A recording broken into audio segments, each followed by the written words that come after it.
Adrien Pélissier, bonjour. Bonjour. Vous êtes bordelais, vous êtes né dans les Graves, vous avez 38 ans, vous avez roulé votre bosse un peu partout dans le monde, dans les vignobles californiens, dans les vignobles australiens, c'est ça ? Oui, j'ai eu la chance de naître sur une propriété viticole dans les Graves, et puis après je me suis baladé, j'ai visité Napa, Adélaïde, j'ai eu l'occasion de rencontrer des personnalités emblématiques de ces régions qui sont un petit peu plus récentes que les nôtres en France, et c'était une source d'inspiration inépuisable. Et puis ensuite, on m'a dit que vous aviez vinifié dans le 11e arrondissement à Paris, rue de Montreuil. Qu'est-ce qui s'est passé ? Vous n'aimiez plus la nature ? Alors c'est vrai que j'avais la chance d'être né sur un domaine très traditionnel à Bordeaux. Le Nouveau Monde et les voyages que j'ai pu faire ont vraiment éveillé ma curiosité. J'ai aimé tous les vins et j'ai eu envie de créer mon univers viticole avec une urban winery, un lieu où on a produit du vin au cœur de la ville pour le rapprocher des Parisiens et des visiteurs. Vous avez produit quoi ?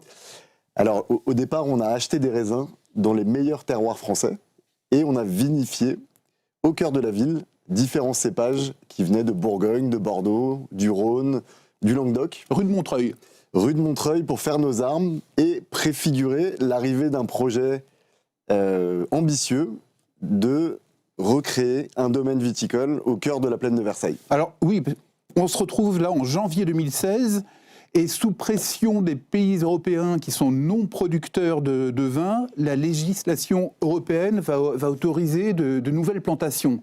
Pour vous, c'est une opportunité. Oui, c'était un petit peu un serpent de mer, ça devait arriver depuis une dizaine d'années.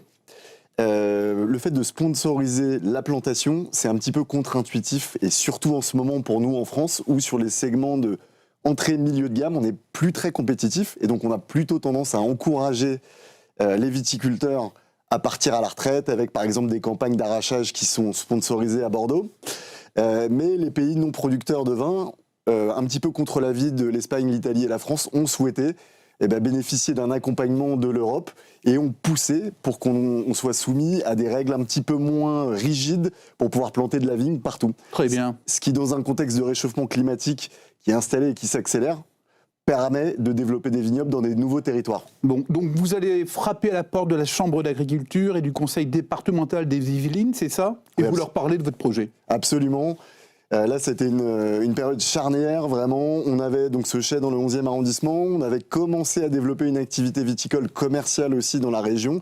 Les collectivités nous ont soutenus fortement, notamment le département des Yvelines, qui s'est impliqué en permettant notre installation, en faisant l'acquisition du terrain dans la plaine de Versailles. Ils vous ont donné le choix ou ils vous ont dit c'est là-bas il y avait un catalogue de terres disponibles. Comment ça s'est passé ? En fait, on a rencontré différentes collectivités. On a regardé à chaque fois, analysé les sols avec beaucoup d'exigences et de détermination. Et finalement, avec l'aide du Conseil départemental des Yvelines, de l'établissement public foncier d'Île-de-France et de la Chambre d'agriculture, on a pu répondre à un appel d'offres de la SAFER, qui gère le foncier en France. Et cet appel d'offres au cœur de la plaine de Versailles avait la particularité de compter une trentaine d'hectares qui n'étaient pas forcément les plus adaptés aux grandes cultures, notamment parce qu'on a des sols très pauvres. D'accord. Et donc là, vous trouvez votre bonheur du côté de Davron, Oui. c'est ça ? À 140 mètres d'altitude, vous trouvez une parcelle qui vous convient. Vous avez un associé d'ailleurs. Oui, bien sûr, Julien Brustis, qui aujourd'hui est en train de réaliser un autre rêve. On a travaillé 8 ans et demi ensemble et il dirige un château sur l'appellation Saint-Estèphe à Bordeaux, puisqu'il est aussi bordelais comme moi. Et donc on a trouvé un lieu qui est magnifique, qui est un lieu, en fait, ce sont des fonds marins calcaires très anciens qui datent du Lutétien. D'accord. Donc on est 100 millions d'années plus jeune que Chablis et c'est plutôt le calcaire du nord de la France qui va jusqu'à l'Angleterre. Et je rappelle que c'était une zone qui avait déjà été vinifiée, où on avait déjà trouvé des vignes. Oui, bien sûr. La parcelle qui touche la nôtre s'appelle les Vieilles Vignes et celle d'à côté s'appelle la Champagne. Donc c'est définitivement ce sont des témoignages du passé viticole de la commune et de ce lieu qui est très particulier. Mais là, vous êtes les seuls viticulteurs à la ronde. Oui. D'accord. Donc, 2 entrepreneurs, vous allez planter une parcelle de 27 hectares, c'est pas rien. Non, 27 hectares, ça dépend évidemment quelle région on met en perspective, mais c'est une vingtaine d'hectares, c'est à peu près la moyenne en France. Mais nous, on avait vraiment cette volonté d'avoir un projet qui est à la fois un projet de terroir, d'identité vraiment très forte, mais aussi un projet de carrière, de vie et d'ambition, de création d'une filière viticole, avec comme tête de pont et comme locomotive la plaine de Versailles. Et donc il fallait avoir une surface minimum qui permet à terme de produire un peu plus de 100 000 bouteilles. Mais ces 100 000 bouteilles sont alloties en petites cuvées d'exception dans lesquelles on met beaucoup de détails. Alors, on nous a expliqué que du point de vue de l'acidité, de la fraîcheur des nuits, de l'ensoleillement, on serait un peu entre la Bourgogne et la Champagne. Oui. C'est ça ? D'aujourd'hui, puisqu'en fait, c'est des statistiques qui changent assez vite ces 20 dernières années. Et aujourd'hui, c'est vrai qu'au niveau de ces indicateurs déjà météo, qui sont les premiers qu'on a contrôlés, tous les voyants étaient au vert, puisqu'on a la fraîcheur des nuits, l'ensoleillement qui permettent la maturité et en même temps un environnement tempéré pour la vigne et donc un cycle de maturation qui est lent et progressif. C'est un des problèmes, un des challenges qu'on a à relever aujourd'hui dans les régions du sud de la France. C'est la brutalité parfois de la nature qui fait exploser les degrés d'alcool alors même qu'on a du mal à faire mûrir tranquillement les raisins. Donc dans la plaine de Versailles, vous avez trouvé la solution et vous faites du pinot et du chardonnay comme en Champagne, comme en Bourgogne. Oui, c'est vrai que c'est intéressant parce que chez nous, typiquement, on a 19 typicités de sols différentes. Et on a implanté du pinot à différents endroits. Et on remarque que ce cépage qui a la particularité, comme toutes les vignes, de dévoiler vraiment le goût du lieu, il s'exprime différemment en fonction de l'endroit où on se trouve dans les parcelles. Et surtout, il a un goût différent, puisqu'il plonge ses racines très profondes, notre pinot. Et il souffre un petit peu à cause du calcaire, mais ça, c'est bon pour la typicité des vins. Il a le goût de la plaine de Versailles. D'accord. Alors, ce domaine, il s'appelle la Bouche du Roi. C'est quoi ce nom ? Ça vient d'où ? C'est quoi ? Alors, la Bouche du Roi, c'est une société qui a été créée par Henri III et que Louis XIV a repris. Au moment de son installation à Versailles, il avait un projet avec différentes dimensions, architecturales, paysagères, gastronomique et aussi une dimension agricole. Et la plaine de Versailles dans laquelle on est installé a de tout temps été un lieu productif.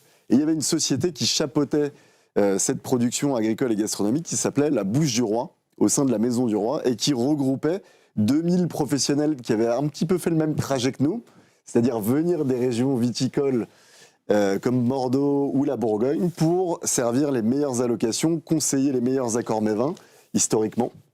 Voilà. Donc vous êtes dans une continuité historique assez parfaite. On essaye de redonner une vocation d'excellence et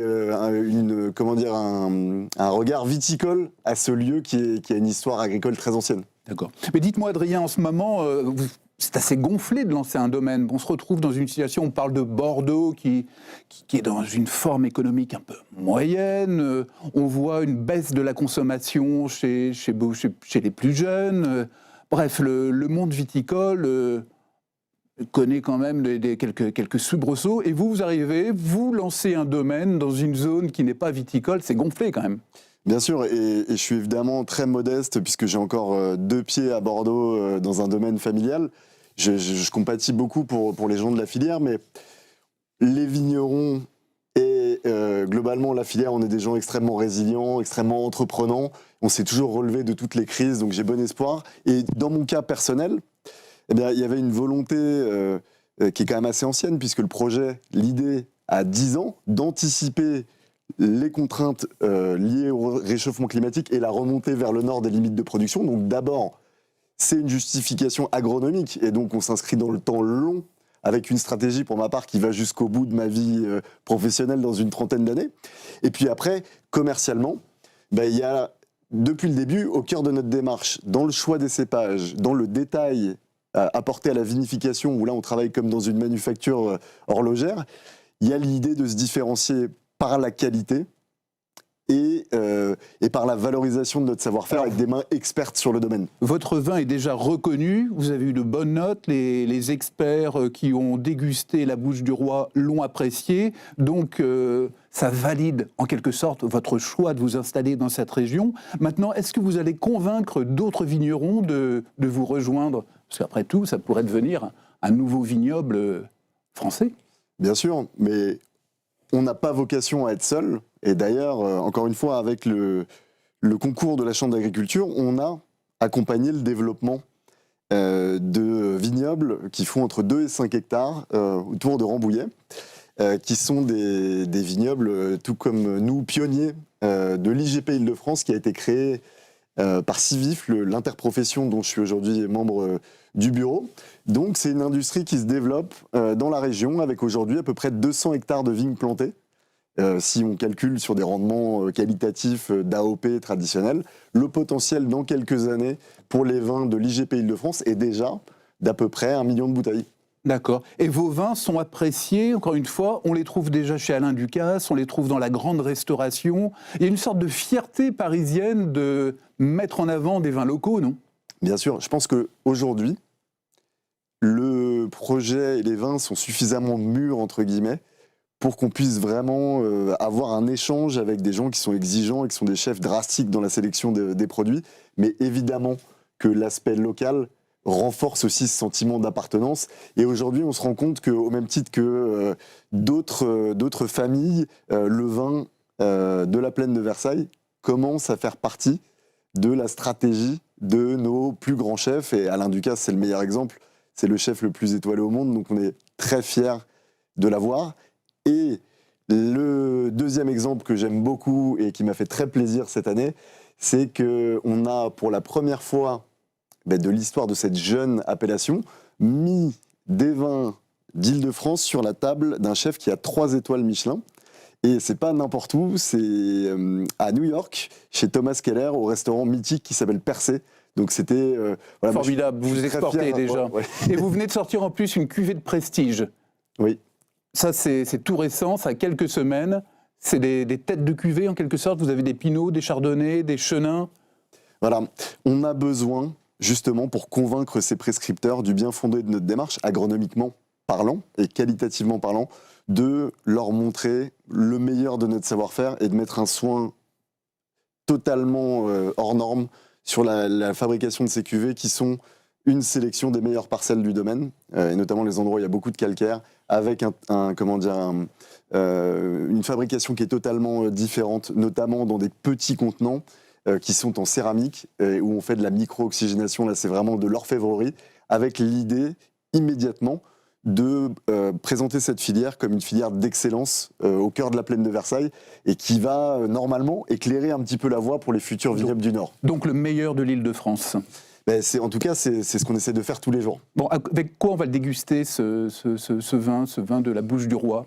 Alors là, moi, j'ai envie de vous parler du chenin, avec ses caractéristiques fumées qui sont directement, inspirées du sous-sol marin sur lequel on est installé, dans lequel il y a 1300 espèces d'oursins. Donc là, j'ai envie de vous parler d'huîtres, par exemple, du village de l'Herbe ou des parcs de l'Impératrice de Joël Dupuche. Ça me paraît être un accord qui est merveilleux. Ça vient de chez vous, en Gironde, tout ça. Hein. C'est un tout petit peu partisan. Et puis, sur les rouges... Voilà, j'ai envie d'aller plutôt sur le pinot de la Voie Royale, qui est un pinot racé, sanguin, qui a vraiment beaucoup d'énergie. Et là, on va partir plutôt sur du gibier, je dirais, pourquoi pas un perdreau, ou des choses qui sont un petit peu plus fortes en goût et racées. Voilà, ça me paraît être des accords assez intéressants pour la saison. Bon, parfait. Merci pour ces conseils d'accord mes vins, Adrien. Et à bientôt, et vive les vins d'Île-de-France alors. Très bien, merci Stéphane. Au revoir.